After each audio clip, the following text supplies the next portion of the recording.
पंचायत के बाद निकाय चुनाव के नतीजों ने चौंकाया।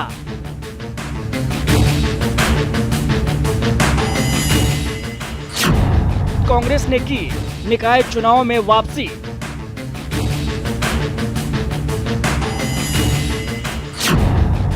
कांग्रेस नंबर 1 दूसरे स्थान पर रहे निर्दलीय, तीसरे स्थान पर खिसकी बीजेपी।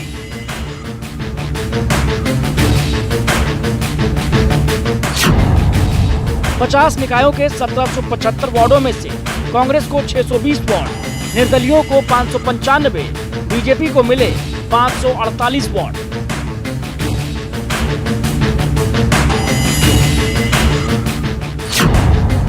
कांग्रेस को 16 निकायों में बहुमत, बीजेपी ने गंवाए 30 शहर।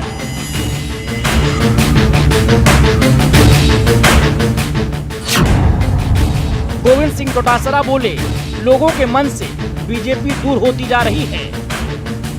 भारतीय जनता पार्टी हमेशा से शहरों में आगे रही थी। वो भारतीय जनता पार्टी 8% वोटों में पूर्ण बहुमत है। 8% वोट जो 50 चुनाव के परिणाम आए उसमें टुकड़ा साफ हो गया। सतीश पूनिया ने कहा, नतीजे कांग्रेस के लिए बहुत खुश होने का कारण नहीं है। तो ये यदि आप बीजेपी और इंडिपेंडेंट की संख्या को मिलाएंगे तो ये जनादेश सीधे सीधे कांग्रेस पार्टी के खिलाफ है। वो कुछ भी कहेंगे, लेकिन यदि वो ये दावा करते हैं कि पिछले 2 साल में उन्होंने सुशासन किया है और शहरों के साथ न्याय किया है, आज उनको 75% सीटों पर काबिज होना चाहिए था। इसलिए भारतीय जनता पार्टी उनके इस दंभ को रोकने में सफल हुई है।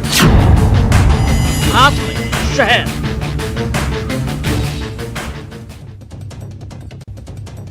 नमस्कार, बहुत स्वागत है आपका। प्राइम डिबेट देख रहे हैं आप, आपके साथ मैं जेपी शर्मा।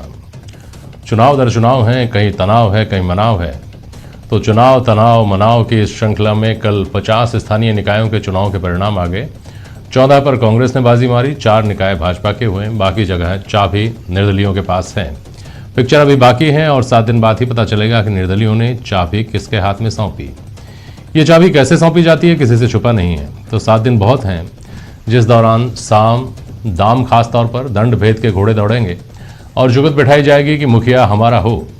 कांग्रेस ने दावा किया है कि 40 जगह उनका कब्जा होगा। पंचायत और जिला परिषदों के चुनाव परिणामों से उत्साहित भाजपा को निकाय चुनाव ने झटका दिया है, लेकिन ऐसा ही दावा भाजपा का भी है।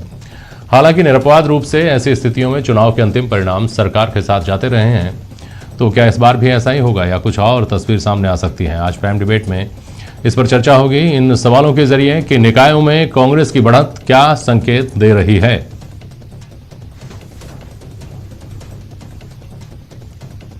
निर्दलियों की इतने बड़े पैमाने पर जीत के आखिर क्या मायने हैं?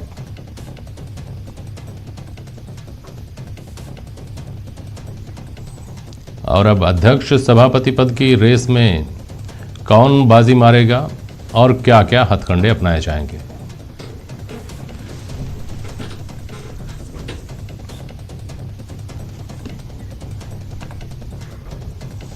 हमारे साथ कांग्रेस से डॉक्टर वरुण पुरोहित साहब हैं, बीजेपी की नुमाइंदगी कर रहे हैं पंकज मीणा जी, भारतीय जनता पार्टी के प्रवक्ता ओम सैनी साहब वरिष्ठ पत्रकार हमारे साथ हैं। बहुत स्वागत करता हूं मैं आप सभी का। पंकज जी, आपके पास आ रहा हूं। पहले कल से अब तक आप लोगों ने काफ़ी इसके ऊपर दलीलें सोच ली होंगी कि जब सवाल उठेंगे तो क्या जवाब दिए जाएंगे कि हम क्यों हारे। लेकिन पहला सवाल तो ये उठता है कि आप ये मानते हैं कि आपकी हार हुई है या ये भी नहीं मानते हैं?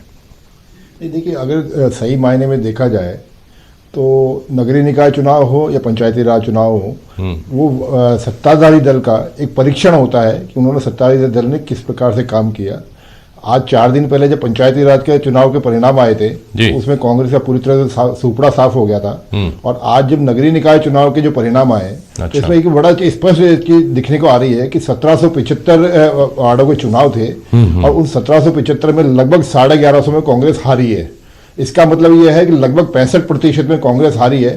सत्ताधारी दल दो साल से जो सरकार में है, विधानसभा जीतने के बाद में राज्य पे राज ही कर रहा है, वो अगर 65% सीटों पे हारता है तो मैं ये समझता हूँ कि ये वास्तव में सत्ताधारी दल के लिए शर्म की बात है और उनको एक बार मंथन करना चाहिए कि क्या वास्तव में जिस प्रकार से वो झूठ बरगला कर विधानसभा चुनाव में आए, क्या उन्होंने 2 साल में जनहित के कोई काम किए क्या? अगर जनहित के कोई काम किए होते तो 65% सीटों पे हारते नहीं। और खासकर ग्रामीण क्षेत्र जहां पे इन्होंने किसानों को कर्ज माफी पता नहीं कितने तरह के वादे किए थे, वहां इनका सुपड़ा ही साफ हो गया। तो ये निश्चित रूप से ये कांग्रेस की बड़ी हार है। वाह पंकज जी, ये तौर तरीके तो अपडेट किए जाने चाहिए नए जो पॉलिटिकल स्टूडेंट्स हैं उनके लिए कि कैसे हार और जीत के पैमाने बदल रहे हैं आजकल।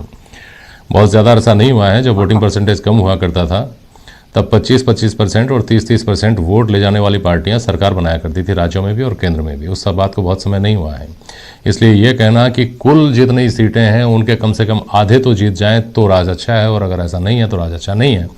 ये आपका फिगर्स के हिसाब से बात सही हो सकती है, लेकिन ज़मीनी स्तर पर क्या होता है आप हम सब जानते हैं। लेकिन फिर भी ठीक है, आपकी दलील अपनी जगह पर है।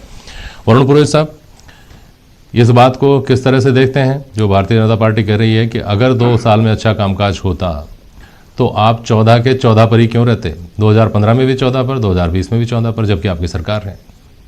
ऐसा जेपी शर्मा जी, भारतीय जनता पार्टी पे तो मैं टिप्पणी करना नहीं चाहता, क्योंकि इनको तो आप करेंगे मुझे पता है। नहीं, कांग्रेस बात ही कांग्रेस की कर रहे हैं। कांग्रेस को ये करना चाहिए, कांग्रेस का ये खुद की पार्टी की बात करेंगे, उसमें क्या? मैं बात कर रहा हूँ कांग्रेस पार्टी की। कांग्रेस पार्टी जो है, अशोक गहलोत और कांग्रेस दोनों नाम एक वर्ड जो है ब्रांड नेम हो चुके हैं राजस्थान के अंदर। आप देखिएगा जो निर्दलीय जो है वो भी कांग्रेस के ही अधिकांश है।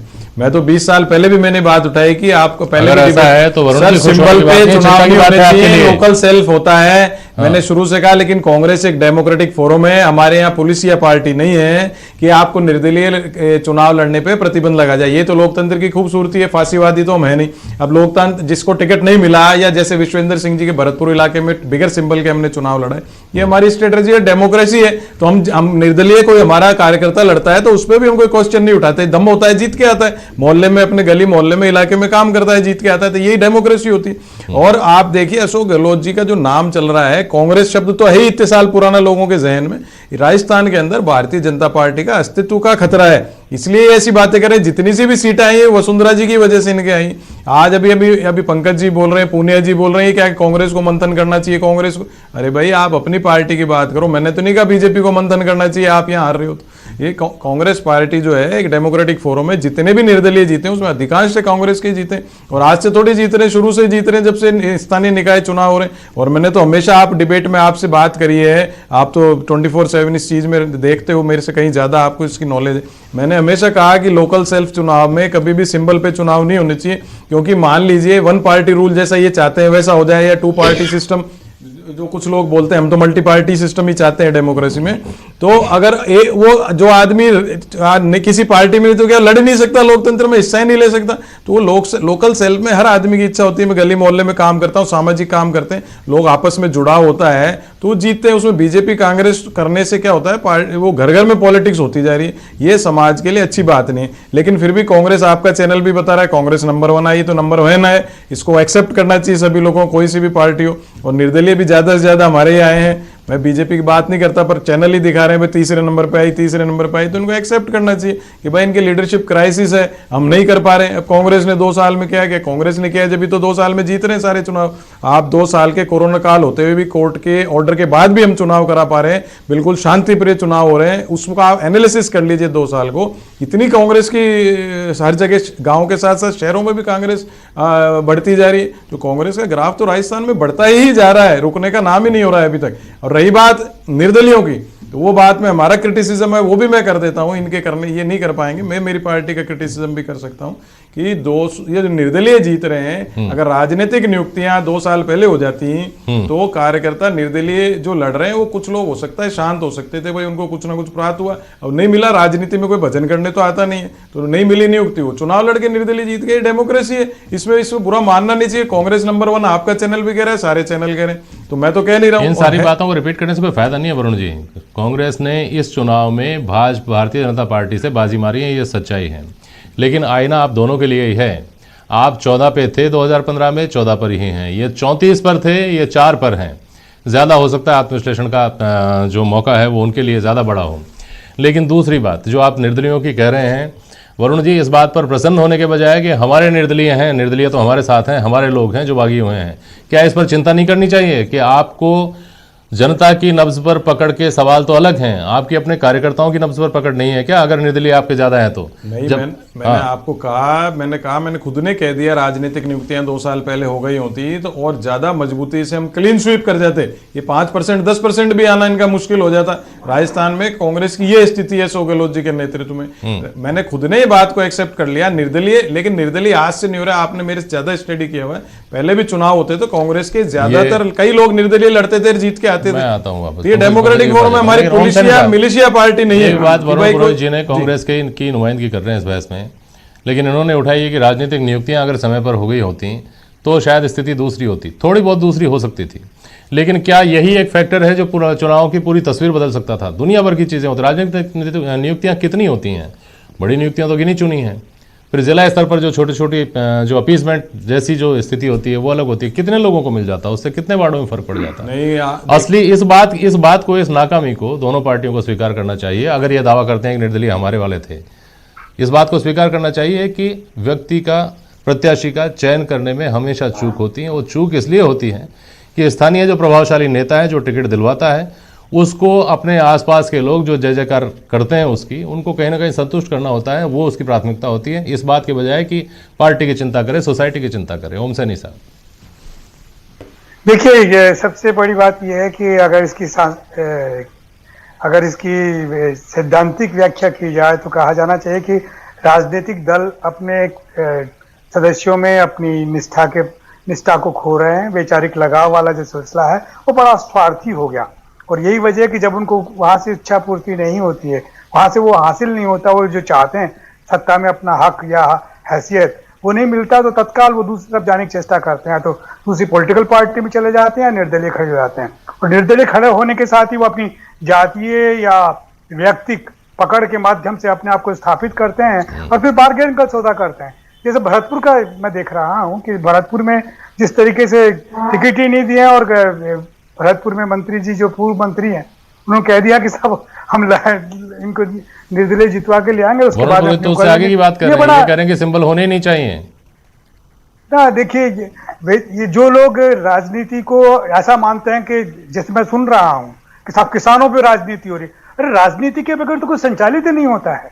सारा देश राजनीति के माध्यम से, वैचारिक बिगर फलसफे के कोई व्यक्ति या समाज कैसे जीवित रह सकता है? आपका कोई फलसफा होना चाहिए, आप कैसा देश बनाएंगे, कैसा समाज बनाएंगे, कैसा प्रदेश बनाएंगे। अगर ये फलसफा कहाँ से आएगा? एक विचारधारा के माध्यम से आएगा। तो ये कहना बहुत ही गलत बात है कि आप राजनीति नहीं होनी चाहिए। राजनीति कैसे नहीं होगी? राजनीति तो हर जगह होगी, बीजेपी की भी होगी, कांग्रेस की भी होगी, और इसे इनकार करते हैं तो मैं बात समझ में नहीं आती। आप अगर नगर पालिका का चुनाव लड़ रहे हैं, अगर पंचायत का चुनाव लड़ रहे हैं, तो कैसी पंचायत में कैसा काम करना चाहते हैं, नगर पालिका में कैसा काम करना चाहता है, वैचारिक रूप से जो आपका बैकग्राउंड होगा, जो आपकी पार्टी का कार्यक्रम होगा, उसी को तो लागू करेंगे। तो ऐसे में ये कहना और ये कह करके बचने की बात करना कि और अपने आप को छिपाना कि आपके यहाँ से निष्ठा का जो स्वरूप है वो नष्ट हो रहा है, वैसी प्रतिबद्धता, वैसा अनुशासन नहीं है दोनों पार्टियों में। जब से मास बेस्ड पार्टी बीजेपी हुई, इसमें भी यही हाल हुआ है। जब मास बेस नहीं थी और बड़ा चुन करके लिया जाता था लोगों को, तो ऐसा नहीं होता था। ऐसे मैं देख रहा हूँ जनसंघ के जमाने से कि अक्टूबर सन 1952 में जब जनसंघ अपना वर्चस्व स्थापित करके आगे बढ़ने लगी, तो आज कहाँ पहुंची है। लेकिन उस वक्त के लोगों को इस तरीके से लालच दे के नहीं तोड़ा जा सकता था। आज तो आप लालच दे के इधर ले जाइए, लालच दे के उधर। तो ये दोनों को ही आईना दिखा रहा है। इतना इतराने की जरूरत या अहंकार करने की जरूरत नहीं है कि आप ग्रामीण क्षेत्र में आप जीत गए और शहरी क्षेत्र में आप जीत गए। आप दोनों के साथ में एक संकट है कि आप अपने सदस्यों को, अपने प्रत्याशियों को राजनीति दिखाएं, वैचारिक आधार बुनियादी रूप से तैयार करें, उसके बाद में अपनी बात करें, तो वो हो नहीं रहा है। आपको हर कोई तो सौदेबाजी करने के लिए आपके पास में आ जाता है। अब निर्दलीय सौदेबाजी करेंगे कि कौन बोर्ड बनाएगा, कौन नहीं बनाएगा, तो इसका क्या मतलब हुआ? एग्जैक्टली, इस पर मैं आपके पास एक सवाल लेकर आता हूँ। आपने जो कही कि राजनीति तो अपरिहार्य है, उससे बचा नहीं, और बचना क्यों चाहिए, उसी से सिस्टम संचालित होता है। आप उसकी खामियां देख सकते हैं, आप उसकी बेहतरी देख सकते हैं, और राजनीतिक चतुराई हमारे मतदाता में किस तरह से आई है, उस पर भी मैं आपके पास एक सवाल लेकर आता हूँ सनी साहब। लेकिन पहले पंकज मीणा जी, गाँव में जब आप जीते तो बहुत खुश थे, और आपने कहा था कि आंकड़े आपने अपने हिसाब से प्रस्तुत किए थे, 13, 5 और 3 का जो आंकड़ा था जिला परिषद का, और 98 पे आप दोनों रहे प्रधान पद पर। तब भी आपने कहा कि नहीं, ये हमारे हक में है, हमारी सहूलियत के हिसाब से। ठीक है, कोई बात नहीं। लेकिन अब ये समझने वाली बात आपके लिए क्यों नहीं होनी चाहिए कि एक अवधारणा ये बनी हुई है कि शहरी क्षेत्र आपके और ग्रामीण क्षेत्र कांग्रेस के, जो कहते हुए आपने इसकी खुशी मनाई थी कि हम तो ग्रामीण क्षेत्र तो कांग्रेस अपने मानती है ना, हम तो देखो गांव तक भी पहुंच गए। अब शहरी क्षेत्र जो आपके पहले आप मानते थे, वहाँ पे आप अगर दरक रहे हैं, तो इसकी कमियां भी खोजने की कोशिश कर रहे हैं या सिर्फ आप आंकड़ों को अपने फेवर में करने की कोशिश कर रहे हैं? और जब कमियां खोजने निकलते हैं तो क्या कहीं आपको ये दिखता है कि सबसे बड़ा वर्ग जो है शहरों में, वो व्यापारी वर्ग है, वो परेशान है, और वो आज से परेशान नहीं है, पिछले 4 साल से परेशान है। उसके धंधे पे, उसके रोजगार पे चोट दर चोट हो रही है। क्या ऐसा नहीं है पंकज मीणा जी? देखिए, एक बात तो बड़ी निश्चित है कि जो परिणाम आए हैं 50 नगरीय निकायों के, वो भारतीय जनता पार्टी के अनुकूल नहीं आए, और निश्चित रूप से इसके बारे में पार्टी अपने स्तर पर मंथन करेगी, चिंतन करेगी, और कैसे हम अच्छा कर सकते हैं इसके ऊपर हम आगे अपना कार्य पद्धति भी बनाएंगे। परंतु महत्वपूर्ण ये है कि ये जो अभी 50 नगरीय निकाय के चुनाव हुए हैं, इनमें अधिकतर नगरीय निकाय पूर्वी राजस्थान के हैं। पूर्वी राजस्थान मतलब दौसा, धौलपुर, करौली, भरतपुर, सवाई माधोपुर इस तरफ के हैं। और अगर इन जिलों की बात की जाए तो विधानसभा चुनाव में इस पूरे क्षेत्र पूरी राजस्थान से हम केवल एक विधानसभा जीते थे। अच्छा, ये तो आपका इलाका ही नहीं है? हाँ, नहीं, इलाका वाली बात नहीं, इलाके तो होते नहीं पर पॉलिटिकल पार्टी के, परंतु ये बात ठीक है कि यहाँ हम विधानसभा चुनाव में बहुत अच्छा परफॉर्म नहीं कर पाए थे, तो अब भी हम बहुत अच्छा परफॉर्म नहीं कर पाए। आप थोड़ा और पहले जाएंगे, इससे पहले के चुनाव में जाएंगे तो आपने को बेहतर परिणाम भी दिए हैं इस इलाके ने, ऐसी बात नहीं है। मैं दूसरी बात एक वरुण जी की बात को जरूर यहाँ कोट करना चाहूंगा। आपने कहा कि अशोक गहलोत साहब एक बहुत बड़े ब्रांड है। अगर वो बहुत बड़े ब्रांड होते तो 5 दिन पहले क्यों मुंह की खानी पड़ती? क्यों इनको लगातार विधानसभा चुनाव के बाद में जितने चुनाव हुए हैं उनमें इनको मुंह की खानी पड़ती? और एक चीज और कहूंगा, जब अशोक गहलोत साहब मुख्यमंत्री हुए हैं, कांग्रेस की विधानसभा में सीटें हमेशा घटी है। ये सीधा सीधा संकेत है कि अशोक गहलोत साहब ना तो लोकप्रिय मुख्यमंत्री हैं, ना लोकप्रिय नेता हैं, और ये हमेशा अपनी ही पार्टी को नुकसान करते हैं, जो इन्होंने इस बार भी किया। और ये साबित किया विश्वेंद्र सिंह जी ने स्वयं ने, जो विश्वेंद्र सिंह जी का क्षेत्र है डी कुमेर, उन्होंने कांग्रेस पार्टी को धमका के रखा कि यहां सिंबल से चुनाव नहीं होंगे, और सिंबल से चुनाव हुए तो वो अपनी मनमर्जी के हिसाब से निर्दलीय कैंडिडेट खड़े करेंगे, और ये धमकी का कारण इन्होंने सिंबल नहीं दिया। कांग्रेस पार्टी के जो ब्रांड्स हैं, उनके अंदर उन्हीं राजनीति है, उनके अंदर किस तरह से क्या क्या चीजें चल रही हैं, इस पर आप लोगों की बड़ी कड़ी नजर है पंकज मीणा जी, जो ये याद दिलाती है कि आप बार बार कह रहे हैं कि सरकार बहुत दिन तक नहीं टिक पाएगी। ये इन बातों से भी कहीं ना कहीं समझ में आता है। वरुण पुरोहित जी 14 में जीते हैं और 40 में बनाने का दावा कर रहे हैं, कहाँ से लाएंगे साहब? नहीं, निर्दलीय मैंने कहा ना, हमारी विचारधारा के ज्यादा से ज्यादा लोग जीते हैं। मैं आपके बीच में नहीं बोला, आप कर चुके ना, आप अपना एनालिसिस बाद में करना। अरे भैया, अगर होती तो आप जीतते कहां से? अगर हम मिसयूज ऑफ पावर करते आप जीत लेते क्या? अगर अशोक गहलोत सरकार मिसयूज कर रही है, मेरा सवाल उठिए ना, आप एक सीट नहीं जीतते, आप मेरा सवाल सुनिए ना, मेरा सवाल सुनिए। आप अपनी विचारधारा से, सुशासन से जनता के वोट ले सकते हैं क्या? मेंबर्स के वोट भी, निर्दलीय जो पार्षद हैं उनके वोट भी विचारधारा से लिए जाते हैं क्या?